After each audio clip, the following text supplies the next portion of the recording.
Bien-aimés, je vous retrouve pour cette 12e vidéo, déjà.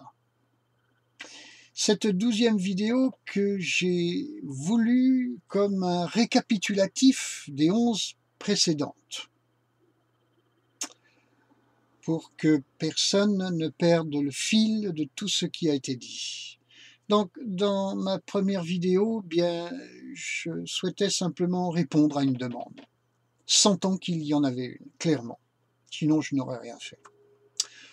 Dans la deuxième vidéo, où je parle des événements de Mulhouse, j'invite à apprendre ou à faire prendre conscience qu'il faut écouter le Seigneur, et également, dans cet exercice, on se dispense surtout d'achever un blessé. Dans la troisième vidéo, j'explique que au-delà de la bénédiction d'Aaron, il y a celle de Melchisédek, et que on ne peut l'ignorer, sinon on est dans une vie, disons, à caractère amputé, ce qui est le cas de beaucoup. Dans la quatrième vidéo, j'explique qu'il faut être à Patmos, que c'est indispensable pour comprendre la profondeur de la vie avec Dieu, qui est composée de 4 niveaux de vie. Si vous voulez être rafraîchi dans le détail de ces 4 niveaux de vie, vous retournez dans cette 4e vidéo. Dans la 5e, je parle de Job. Je parle de l'approche humaniste et de l'approche biblique du cas et de l'histoire de Job. Les deux approches ne sont pas les mêmes. Dans la 6e vidéo, je parle de la Ménorah, en m'efforçant quand même de préciser qu'il ne s'agit pas premièrement d'un objet, mais d'une photo du Seigneur, Jésus-Christ, qui était prophétiquement annoncé par le prophète Ésaïe, et aussi une photo de l'Esprit de Dieu qui était lui aussi prophétiquement annoncé par le prophète Ésaïe, la photo du Seigneur Ésaïe 9, celle de l'Esprit de Dieu Ésaïe 11. Alléluia. Dans la 7e vidéo, je parle, souvenez-vous, de ce fameux verset d'Hébreux 4,12. Comme pour définir quelle est l'intention de l'Esprit de Dieu en nous. Et de 1 Thessaloniciens chapitre 5 versets 23 et 24 pour vous préciser que cette sanctification, c'est lui qui le fera. C'est l'Esprit de Dieu qui la fera, ce qui est facteur de soulagement et de délivrance, parce que nous ne sommes pas sauvés par nos efforts, mais par la grâce de Jésus-Christ, rendue opérationnelle en nous par l'œuvre, la personne et l'œuvre du Saint-Esprit. Ce dont beaucoup d'enfants de Dieu n'ont pas conscience, et ils sont là en train d'essayer de pédaler, à faire plein d'efforts pour plaire à Dieu, au lieu de laisser la puissance du Saint-Esprit s'installer et s'épanouir, régner en eux. Et croyez-moi, c'est facile. Contrairement à ce que l'ennemi voudrait vous faire penser. La 8e vidéo, son contenu, en gros, se résume ainsi. Qui m'influence? Le ciel ou la terre? Et qu'en sera-t-il des chrétiens en fonction de tout cela? Si c'est le ciel qui m'influence, je vais tenir le coup jusqu'au bout. Si ce sont les éléments de la terre, à coloration chrétienne, je ne tiendrai pas le coup jusqu'au bout. À ce titre, beaucoup d'enfants de Dieu me font peur, y compris des ministres de Dieu. J'essaie moi-même d'être influencé par le ciel. Je proclame que le ciel influence ma vie. Je le proclame. La 9e vidéo, qui fait suite à la 8e, si nous sommes influencés par la terre, nous allons être dans une mauvaise guerre. Si nous sommes influencés par le ciel, nous combattrons le bon combat de la foi, la bonne guerre. La 10e vidéo, pour expliquer tout ça, pour personnifier tout ça, est contenue dans un message qui est celui de Gethsémane, un message prophétique. Tandis que la 11e vidéo, ben, c'est un peu la même chose, mais cette fois-ci à partir de ce qui se passe à Golgotha. Histoire de vous dire quand même au passage que ces histoires, ces choses qui ont existé à Gethsémane comme à Golgotha sont comme une photographie de ce qui sera au final pour l'Église du Seigneur. Ouais. Alors, bien aimé, j'ai choisi tous ces sujets parce que à chaque fois j'étais animé par le but d'aider le peuple de Dieu à comprendre les défis présents et à venir et à s'y préparer grâce à ce que j'appellerais la vie chrétienne d'en haut. Retenez bien cette expression, la vie chrétienne d'en haut.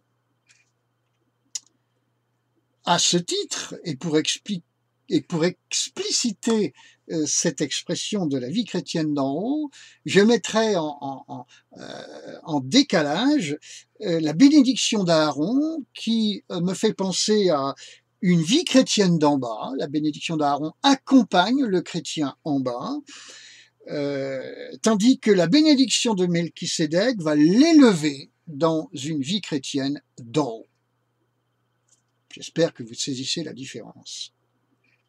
Alors, pour expliciter encore un peu plus mon propos et ma pensée, je voudrais vous dire ceci en 4 points. La bonne nouvelle de l'Évangile, c'est 2 points. Premièrement, une bouée qui est lancée à toutes et à tous. Ceux qui ont conscience de se noyer vont la saisir. Donc, ils vont échapper à la mort éternelle. Et puis, le deuxième point, eh bien, ça va être... ce premier point est suivi d'un hissage du naufragé sur le bateau de secours. Il ne reste pas dans les flots avec juste grippé à sa bouée, il est hissé sur le bateau de secours qui est là et qui va le délivrer de la proximité de l'environnement, du contact avec l'abîme. Voilà. Qui lui-même est suivi d'un troisième point, c'est-à-dire d'une conduite au port, c'est-à-dire sur la terre ferme, cette fois-ci. Alors il y a un début de paix, de repos et de guérison. Je dis bien un début. Et puis, enfin, le quatrième point, c'est une installation dans la ville habitable, où là, on va goûter à une paix définitive, un retour vers la force, la victoire, et aussi la vision par conséquent. Voilà, ces 4 points. Voyez-vous, mes amis, les 2 derniers, le bateau, ou plutôt la conduite au port, et puis le 4e point, la ville habitable, pouvant faire penser à ceux qui sont connaisseurs de la parole de Dieu, au fameux psaume 107 qui en parle. Voilà. Alors ce 4e niveau, je le rappelle, qui est l'installation dans la ville habitable, eh bien, il est généralement absent de la vie du chrétien, et même des ministres de Dieu. Il n'est pas enseigné, il est ignoré. Même ceux qui parlent de plein évangile n'en ont pas la révélation pour la plupart d'entre eux. Ouais. La conséquence, c'est que le chrétien est très souvent un être non abouti. La conséquence de cette conséquence, c'est qu'il ne saisit donc pas les défis à venir et donc ne s'y prépare pas. Alors, Satan le sait. Cette sous-alimentation, je pèse mes mots, du peuple de Dieu lui permet d'agir à sa guise. Et il se défoule bien. Même les milieux chrétiens les plus attachés la Bible sont dans une carence, un déficit de compréhension des mystères de Dieu pour eux. Pour le corps, frères et sœurs, nous convenons que beaucoup manger n'est pas bon, mais plutôt bien se nourrir. Pour l'âme, nous devrions convenir que beaucoup d'enseignements n'est que de l'engraissement propice au sommeil. Et il y a beaucoup d'enseignements, tandis qu'un enseignement de la plus haute qualité, complet, fera de chacun un être en excellente santé spirituelle. Ah, c'est pas pareil. L'enseignement qui accompagne le naufragé en bas, c'est le premier niveau. Ce premier niveau lui parle de ce que Dieu a fait pour lui. Mais l'intéressé reste centré sur lui. Moi, ma guérison, ma destinée, tout ça. Ma bénédiction. L'enseignement qui élève le sauvé vers le ciel, c'est le deuxième niveau, le second. Ce second niveau lui fait connaître la personne de Dieu et son environnement céleste, dans lequel il apprend à vivre durant sa vie sur terre. Cette fois-ci, il se centre sur Dieu. Amen. Le premier niveau produit des chrétiens qui survivent. Le second niveau produit des chrétiens épanouis, victorieux, et n'ont plus peur. Ils sont respirables. Ils arrêtent de se battre entre eux. Oh, quel luxe! Éphésiens chapitre 4, verset 8. Éphésiens chapitre 4, verset 8. Bien aimé. Nous parle à propos du Seigneur qu'il est monté dans les hauteurs et qu'il a emmené des captifs. Alors oui, nous croyons, et c'est normal, à l'ascension de Jésus dans le ciel et au retour à sa place à la droite du Père. Nous croyons même, puisque cela est écrit, et qu'il y intercède pour nous auprès de lui, le Père. Mais croyons-nous et vivons-nous chaque jour que nous sommes ses captifs? Ça veut dire quoi, captif? Ça veut dire emmener là-haut. Il a emmené des captifs là-haut avec lui. Autrement dit, est-ce que nous vivons là-haut? Quand vos ennemis vous environnent, psaume 23, avez-vous la paix? Est-ce que vous êtes là-haut?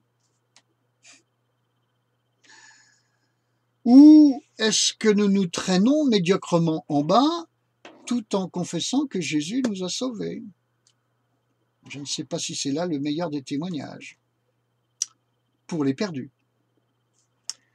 Si j'ai saisi la bouée du salut, j'ai encore peur des flots qui m'environnent toujours.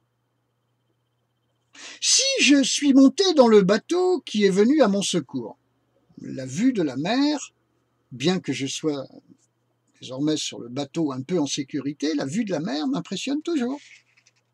En particulier si la mer est un peu démontée. Si je ne quitte pas le port, la vue de la mer déchaînée lors des tempêtes sera une peur me poursuivant toujours, périodiquement. Je passerai de périodes meilleures à d'autres périodes où je retomberai.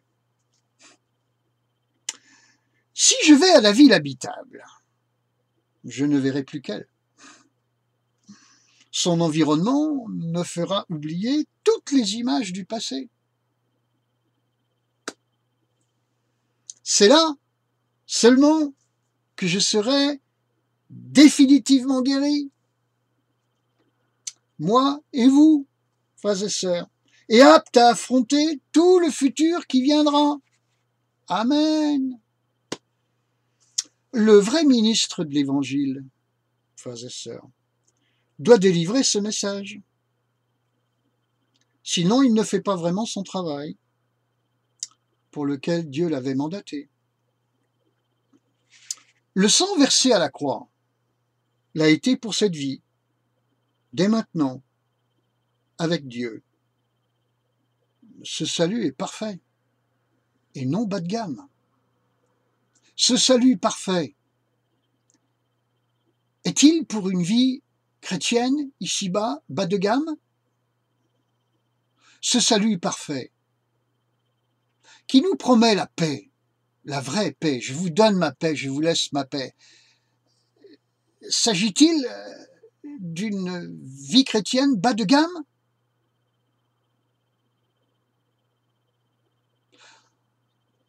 Je veux dans cet instant vous prêcher la vie chrétienne haut de gamme. Dans une vidéo précédente, j'ai parlé de la vie avec Dieu vainée. Vous voyez ce que ça peut vouloir dire? Vous pensez à ces plages en Polynésie, voilà, un peu paradisiaque. Vous pensez à cette ambiance de paix, de repos, où il n'y a aucun souci. Vous êtes bien. Vous croyez que Dieu peut faire ça pour vous dès maintenant, dès ici-bas? Vie chrétienne vainée. C'est pas spécialement dans notre entendement de ce que l'on peut se représenter en matière de vie chrétienne. Dans nos milieux, nous avons prêché les épreuves, les épreuves, les épreuves. Je connais un cher frère qui m'a quitté à une époque, qui me définissait la vie chrétienne comme une longue vallée de larmes. Je veux vous dire, frères et sœurs, je ne vis pas cette vie chrétienne-là. Je l'ai vécue, mais j'ai grandi par la grâce de Dieu.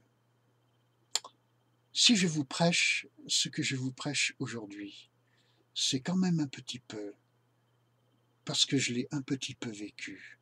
Sinon, je ne me permettrai pas de dire ces choses. Je crois en une vie avec Dieu dès ici-bas, faite de véritable paix.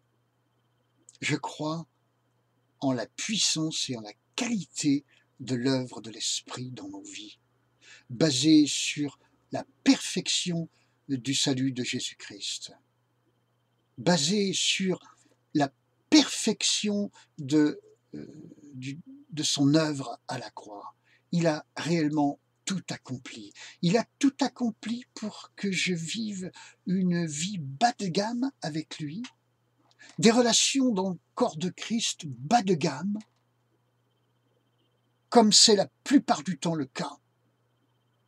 Non, je crois en la paix parfaite. Je crois en une véritable victoire constante ici-bas en Christ par le Saint-Esprit, ici-bas sur cette terre.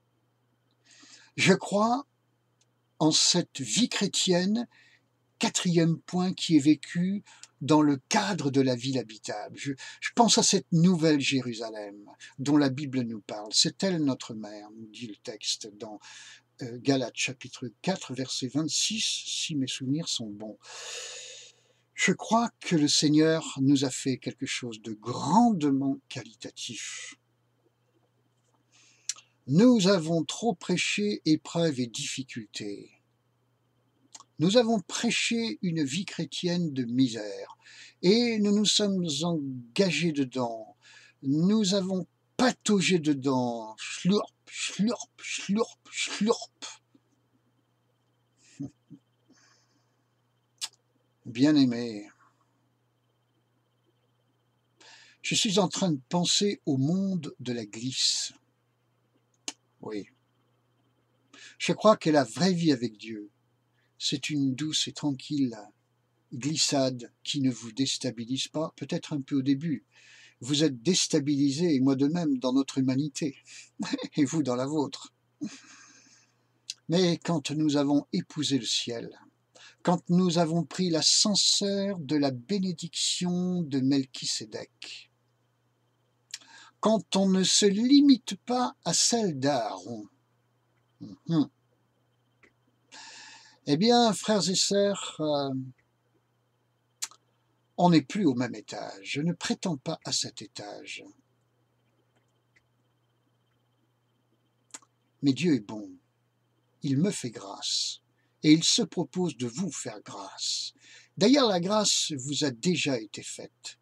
Saisissez donc cette onction de la ville habitable.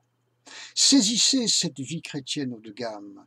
Dans la ville habitable, vous n'avez plus la vision des flots dangereux. Vous n'entendez plus le bruit des vagues impressionnantes qui se fracassent non loin de vous sur les rochers. Vous ne sentez plus le bateau deuxième phase qui est fortement ballotté par les vagues. Vous n'êtes même plus au port où vous voyez cette mer au large, dangereuse, qui vous rappelle qu'elle n'est pas bien loin. Vous êtes dans la ville habitable. Vous êtes dans un autre univers. Êtes-vous captif? Êtes-vous monté au ciel avec lui? Avez-vous conscience qu'il vous y a emmené, bien-aimé? Voulez-vous bien honorer le sang de Jésus-Christ maintenant dans sa valeur exacte?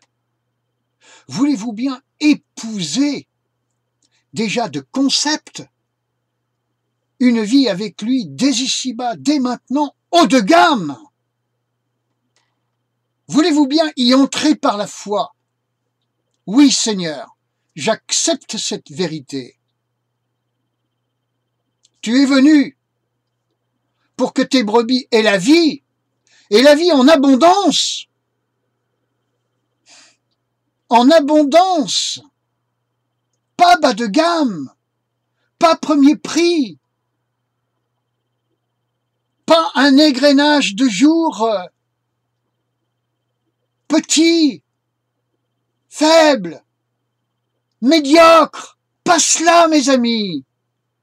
Il est mort pour vous, afin que vous ayez la vie en abondance. Au ciel, après votre mort, après qu'il soit revenu, si vous n'avez pas eu le temps de mourir. Mais mes amis, si vous en êtes là, mettez-vous à genoux, repentez-vous. Il y a tout un pan de l'évangile que vous n'avez pas compris. Si vos ministres qui vous environnent ne vous enseignent que cela, priez pour eux. Aïe, aïe, aïe. Alors, bien-aimés, avant d'en finir avec cette 12e vidéo, je voudrais vous redire, le salut de Christ à la croix de Golgotha n'était pas pour une vie chrétienne bas de gamme, sûrement pas. Non, non, mais au contraire, une vie abondante, une vie haut de gamme. C'est pas l'évangile de la prospérité, ou si vous le voulez, en version américaine, ou si vous le voulez, oui, c'est l'évangile de la prospérité, je vais prospérer en Jésus-Christ. Amen.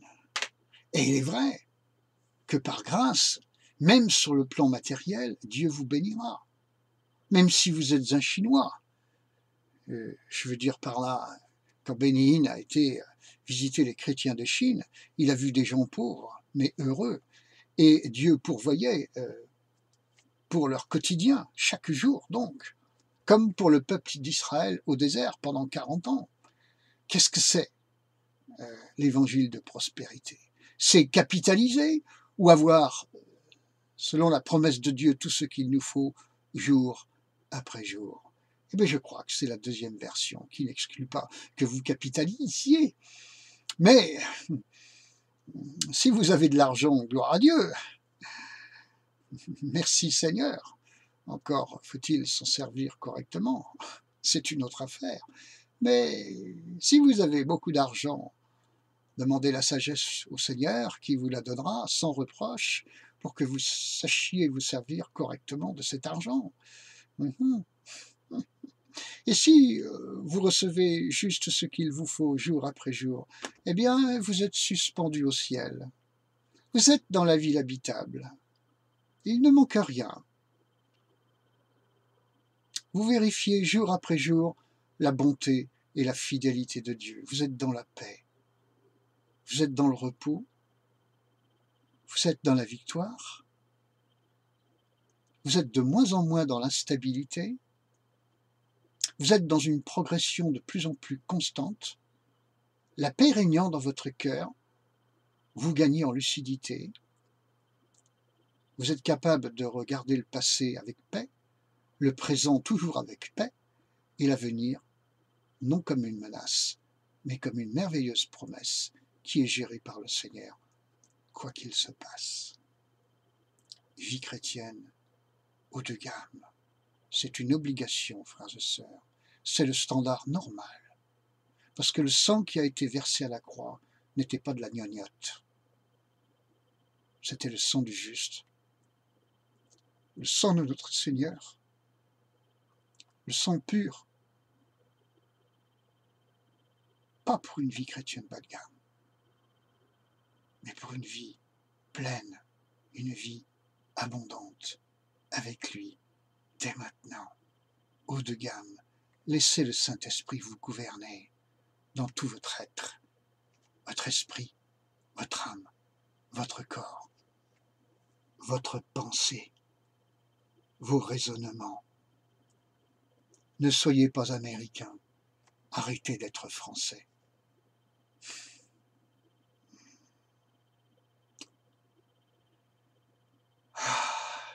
Frères et sœurs, que le Seigneur vous bénisse.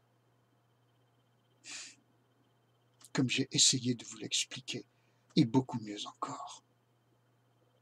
Grâce et paix sur vous, selon l'ardente miséricorde de notre Sauveur, au nom de Jésus-Christ. À bientôt, frères et sœurs, je vous embrasse dans la tendresse du Seigneur. Amen.